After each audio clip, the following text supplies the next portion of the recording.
I think, therefore I am. This is the most famous philosophical statement by René Descartes. We often tend to understand this phrase as, I think, therefore I exist. But in reality, Descartes' original meaning was different, even if I doubt the truth of everything. The one thing I cannot doubt is that I am doubting, that I am thinking about this. But why did Descartes propose this idea? And how did this phrase become so famous, to the point of creating many misconceptions? This brings us to the thought experiment he presents in Meditations on First Philosophy. In simple terms, Descartes wanted to find knowledge that was absolutely certain. To do that, he proposed a hypothesis, the existence of an evil demon. This demon's main task was to deceive and mislead human perception and reasoning, making people believe in illusions without realizing it. And this experiment did not come out of nowhere. If we go back to the 17th century, we see the historical context clearly. At that time, European scholars faced a challenge: how to overcome the outdated systems of philosophy based only on experience, and how to establish a reliable foundation for knowledge. That was the central question in the history of ideas. The first to offer a solution was Francis Bacon, considered the father of experimental science. With his Novum Organum, he placed the inductive method at the center of modern science. 35 years after Bacon's birth, while Shakespeare was writing Hamlet, another great thinker was born, Descartes. In his Discourse on the Method, Descartes showed how he doubted all the knowledge he had learned in school. Even though he came from a noble family and received an excellent education, he declared, "Theology speaks of divine truths revealed by God, but human reason being limited cannot grasp them." And Aristotelian logic, with its syllogisms, only served to deduce knowledge already known, but could not bring new discoveries. This left philosophy lost in endless debates, contradictions that only deepen the doubt. The whole structure of knowledge built on philosophy was unstable, and when looking at all human knowledge, only mathematics had a solid foundation.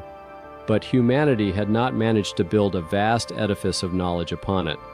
So what did Descartes want to do?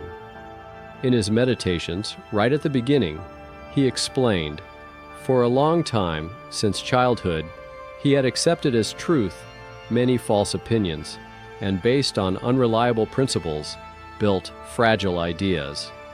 Therefore, if he wanted to find something solid and lasting, it was necessary to clear everything away, start over from the very beginning, and rebuild knowledge on firm foundations. His methodical doubt, unlike ancient skepticism which denied everything, was not an end, but a means. It was a method to find that which could not be doubted.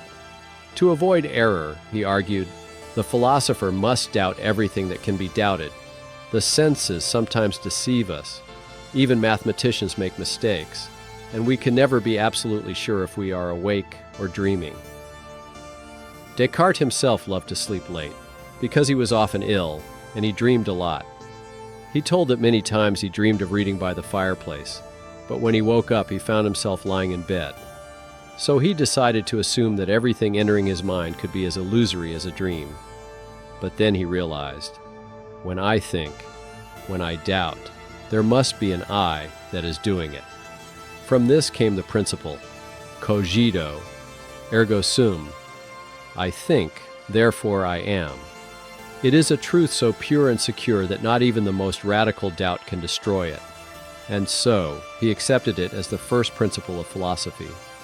From there, Descartes built his entire system of knowledge upon this absolute starting point, the self.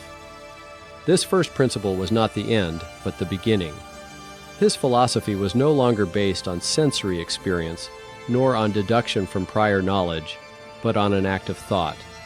It was a kind of intellectual intuition, something that presented itself as self-evident truth, because the statement, I think, therefore I am, does not depend on any external experience to be valid. Of course, some argue that even this intuition is a kind of internal experience, but Descartes was not satisfied with merely having a first principle. He wanted to use it as a starting point to build, through innate ideas, a broader system of knowledge, a system that could not be doubted. And to achieve this, Descartes needed an absolutely trustworthy source. That is when he proposed his proof of the existence of God. In the next episode, we will look together at Descartes' arguments for God's existence and innate ideas. Follow me for accessible philosophy. See you next time.